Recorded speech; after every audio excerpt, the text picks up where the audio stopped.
வணக்கங்க. உ.வே.சா அவர்கள பத்தி ஒரு 14 கொஸ்டின் பார்க்கலாம். குறிஞ்சிப்பாட்டு என்னும் சுவடில் எத்தனை வகையான பூக்கள் இருந்தன? 99. ஓலைச்சுவடிகள் பாதுகாக்கப்படும் இடங்கள். கீழ்திசை சுவடிகள் நூலகம், சென்னை. அரசு ஆவண காப்பகம், சென்னை. உலக தமிழாராய்ச்சி நிறுவனம், சென்னை. சரஸ்வதி நூலகம், தஞ்சாவூர்.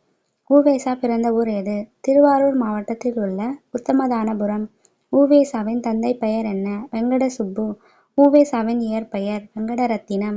உ.வே.சாவின் முழு பெயர் உத்தமதானபுரம் வெங்கட சுப்புவின் மகனார் சாமிநாதன். உ.வே.சா வாழ்ந்த காலம் 19-1855. 28-4-1942. உ.வே.சாவின் வாழ்க்கை வரலாறு டேஷ் என்னும் பெயரில் நூலாக வெளிவந்தது. என் சரிதம். உ.வே.சா தன் வாழ்க்கை வரலாற்றை டேஷ் என்னும் இதழில் தொடராக எழுதினார். ஆனந்த விகடன். உ.வே.சா நூல் நிலையம் சென்னையில் உள்ள பெசன்ட் நகரில் எந்த ஆண்டு நிறுவப்பட்டது? 1942. உ.வே.சா அவர்களின் தமிழ் பணிகளை பாராட்டிய வெளிநாட்டு அறிஞர்கள் யார்? G U Pope, Julian Vincent. நடுவண் அரசு உ.வே.சாவிற்கு எப்பொழுது அஞ்சல் தலை வெளியிட்டது?